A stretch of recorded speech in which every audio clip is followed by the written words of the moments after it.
You are listening to SPN, the Sports Podcasting Network.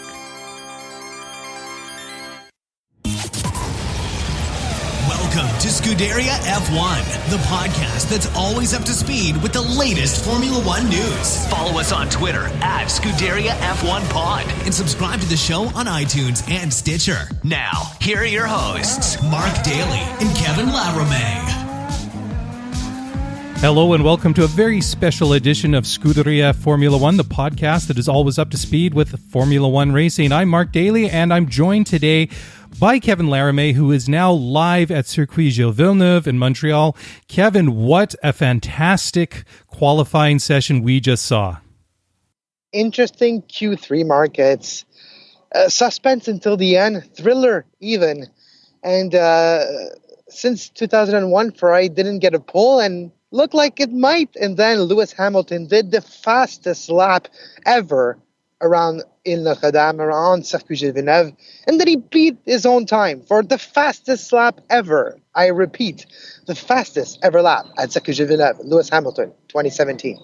Absolutely amazing, because he set that fastest lap with about 4 minutes left in Q3, and then Sebastian Vettel came so very close to bettering him and ended up in second spot with only, I think, a deficit of about 4 thousandths of a second, but there was still plenty of time for both of them to put in one more hot lap, and Lewis Hamilton proved that with, 5 victories at Circuit Gilles Villeneuve over the years, and he wasn't done yet. He went and smashed his record and put in a time of 1 minute, 11.459 seconds, 68th career pole position, which equals the late, great Ayrton Senna, and it was quite touching. They did the post-qualifying interviews, not on the podium or in a media area. They did it down in turn one in front of all the fans in what they called in front of you, exactly.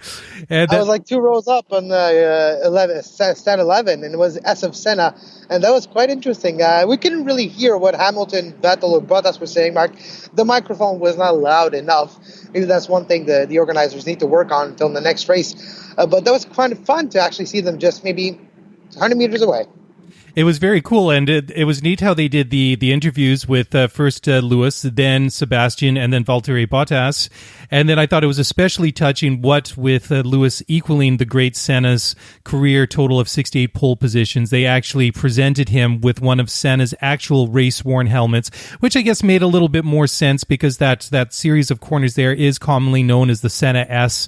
So I thought that was quite appropriate, and you could tell it was quite an emotional moment for Lewis Hamilton, especially on TV. I'm surprised to hear that you say that it wasn't quite as loud down there on the PA system for the fans down in that corner, because it sounded like it on TV. It sounded like you could hear it echoing around in that area of the circuit. But just a, well, I guess a the touching speakers moment. were just not turned the right way. I guess they were turned inwards instead of towards the fans. But that 1:11.459, it's quite crazy. And even Vettel, 1:11.789, after his the best lap, Hamilton, Vettel came out and 0.004, and we're like, wow, that's so close.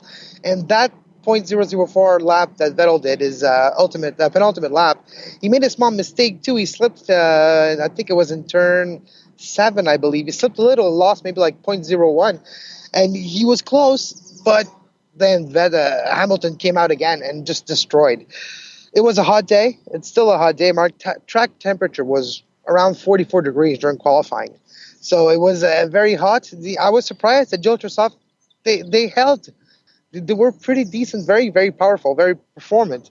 And I was wondering yesterday how track temperature could affect Ultrasoft, because if we go to years prior, when it was this type of temperature, 40 degrees and over, usually Ultrasoft would lose their efficiency and they would actually degrade and blow up. This year, even the Ultrasoft are way more reliable, tough, and they can take a beating, and they took a beating today. Yeah, and again, the big question is with brakes at Circuit Gilles Villeneuve. So if the temperatures are going to be hot tomorrow, they're going to have many things to worry about, not just tire temperatures, but brakes. and it's looking to be a very interesting race on Sunday afternoon. And I was just looking here as you were talking that the previous lap record at Circuit Gilles Villeneuve was set by Michael Schumacher back in 2004. So for Lewis to go and smash that first of all, break Michael's lap record and then break his own lap record, I think is quite an impressive feat. But let's just go through the rest of the qualifying performances. There was no front row lockout by Mercedes or Ferrari this weekend. Obviously, it is Mercedes Ferrari 1-2 for the first two rows, and then we do have a pair of Red Bulls on row 3. Danny Ricciardo and Max Verstappen fairly even in time. Max set a Q3 time of 1:12.403. Compare that to his teammate who had a 1:12.557. Felipe Massa is on row number 4 alongside Checo Perez. And then you have Esteban Ocon and the other Force India, and then Nico Hulkenberg and the Renault round out the top 10. So let's talk a little bit more about Felipe Massa, more specifically his teammate, local boy Lance Stroll, who... We have to? Yeah, well, I think we have to, Kevin. Lance, unfortunately, 17th, didn't make it out of Q1. The thing is, he's in the top 5 in the speed trap. I don't get it. But I guess when it goes straight, he's fine. As soon as it turns, he loses so much time that he finishes way off the pace. I don't know. Like the Mercedes engine is powerful here at Gilles Villeneuve. You see the difference. You see the Force India. You see the Williams. Well, Massa, they're up there. And you see the potential of that engine and that car. Massa might be outdriving the car, which maybe the car is supposed to be 10th, and Massa's pushing it a little higher. But Stroll is pushing it down, and I don't think Stroll is good enough to get the most out of the car. Maybe he should be in a smaller team. Maybe he should have been with Sauber or something, because he can't cut it. There's such a difference. Like, we're talking about seconds. The difference is not a second and not like half a second. It's over a second, and that's... Well, it doesn't cut in Formula One. I'm sorry to be mean to a hometown boy, and I'm wearing his shirt and his hat as we speak, but it has to be better. Yeah, well, if you look at Lance's quickest Q1 time, it was a 1:14.209, and then you compare that to Felipe's times. He had a 1:13.435 in Q1. He brought that down to 1:13.012, and then in Q3, his fastest time was a 1:12.858. So that was good enough to get Felipe up onto row 4. So that is literally a country mile in terms of distance and time between the two of them. So, yeah, I mean, Lance obviously has his work cut out for him tomorrow afternoon to even try to challenge for the points, or maybe even put in a competitive and exciting performance. But based on what we saw today, yeah, doesn't look too great. Do you think at all that perhaps maybe right at the very end of Q1 he got caught out by Pascal Wehrlein's spin there in turn 1? Because I know that probably would have happened right in front of you, right? Yeah, it did happen in front of us. It was one of the only accident or incident or out of the norm thing that happened today, really. Pretty much almost no slip. The track conditions are getting better and better. It's less and less dusty. It's always the same thing in Montreal. On the Friday, because it's a track that's only used once a year now, a lot of dust, a lot of debris, and a lot of oil. So after a few days, the rubber starts to grip more, and you actually see better times and better laps, and not as much driver mistakes in turns, which we did see with Verlaine. But maybe Stroll got caught a little bit there, but I still believe that it wouldn't have necessarily changed anything. He had trouble keeping up with the pace he set early on. And it seems like he starts with a decent lap, then he can't get back there. I don't know, consistency is a factor in Formula One, where it's all well and good to put on one good lap. But to be able to get most out of qualifying, you might have to do 2-3 in a row, depending on track condition of traffic. Sometimes you're going to do a hot lap and you're stuck with someone in front of you. They pit and you have a free track for lap number 2. Well, you have to be able to be consistent and to have to do better from lap to lap. And that comes with experience. That comes with laps. And that's what Lance is missing. He's missing laps. And I just hope he gets a little bit angry. Like, either somebody needs to get angry at him, or he needs to be angry and show some fight, because We haven't, what I've talked about yesterday, Mark, we haven't seen that one great lap that shows potential. The only thing we've seen is decent result in the speed trap, which give the car to anybody that knows how to handle that car in a straight line with that engine, it would be up there. It's not necessarily Lance's. He didn't hinder it. I'll give him that. But that speed trap result is not because of him. So, yeah, I do feel he needs to show some anger, show some fight, and show at least some potential. Another guy that needs to show a little bit more potential is Stoffel van Dorn in the McLaren. He didn't make it out of Q1 either. He starts 16th on Sunday afternoon, assuming nobody ahead of him has to change a gearbox or an engine and changes up the grid because of grid penalties and things like that. So his fastest time in Q1 was a 1:14.182. Fernando Alonso, a little bit better. He starts 4 places higher up on the grid in 12th position. He set a better time. Actually, his times in both Q1 and Q2 were fairly similar. He set a 1:13.669 in Q1 and a 1:13.693. So about 3.5 slower in the Q2, but regardless, Fernando just didn't have quite what it took to get into Q3 this afternoon. So a little bit disappointing, obviously, from McLaren Honda, but I guess basically more of what we've seen all year so far. It's more of the same for McLaren. It seems like they can't catch a break. It doesn't get better. It just gets worse and worse. Fernando still showed some great thing. Yesterday, he pulled up a 7th best time in one of the practices out of nowhere. Yeah. The car is showing some decent speed as well, so it's getting better. Reliability is great issue right now for McLaren-Honda partnership for that car, and we've seen the result of that. We've seen the result of missed practice time, which leads to less time fine-tuning the car, which leads to less performance time. And one thing that happened in Q2, which Fernando was actually quite close to maybe even qualifying for Q3, but at a certain point in Q2, he said, I have less power than in Q1. What's going on? He had to go back in. They had to check everything. Then he came back out and did a great first sector, but lost that advantage that he gained in the first sector to second and third. He was going to beat Altenberg for 10th spot.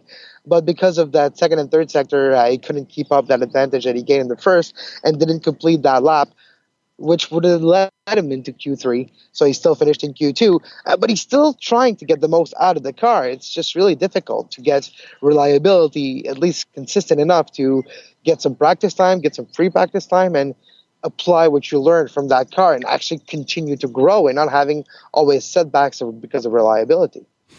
Absolutely. So, Kevin, I can hear every once in a while what sound like some angry bees. I can only assume that there's still some more action going on the track behind you. I know you're still somewhere on Ile Notre Dame at the moment. It's the actual first race of the weekend. It's a Formula 1600, their first race. They'll have a second race later on, and you have the Master Series race at 3:10 as well. So they just finished the Formula 1600. The Masters Series racing, which is old Formula One, is about to start soon. I'm going to go get a couple pictures of that before I head home for the day. Very cool. So I was just looking at the weather forecast for tomorrow. It's being forecast at the moment to be partly cloudy with a high of 29 degrees.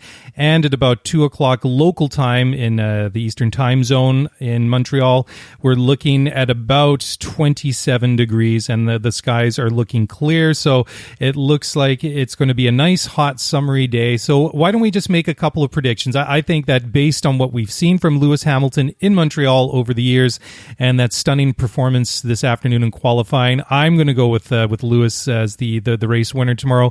Are you going to agree with that, or do you think that Ferrari and Sebastian Vettel? I agree with Lewis being the favorite for me for tomorrow, but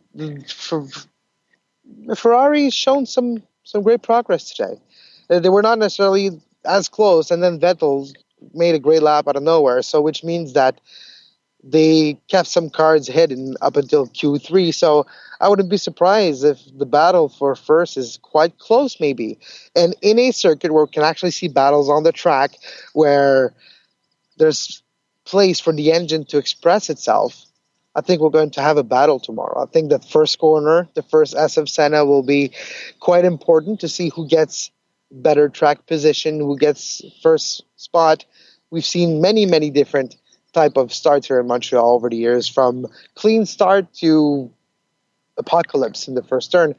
We've seen all of those, so that will be a big question tomorrow, is how will Vettel start compared to Hamilton? Hamilton did have a few bad starts lately, and Vettel had better starts lately than beginning of the season.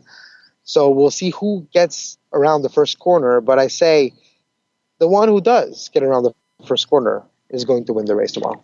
I think that could very well be the key to it. I know that Sebastian, in the interviews after qualifying, said that there was some performance that he left out on the track there. I don't think he was especially happy with either of the laps that he put in Q3, and he felt that he could have done a little bit better.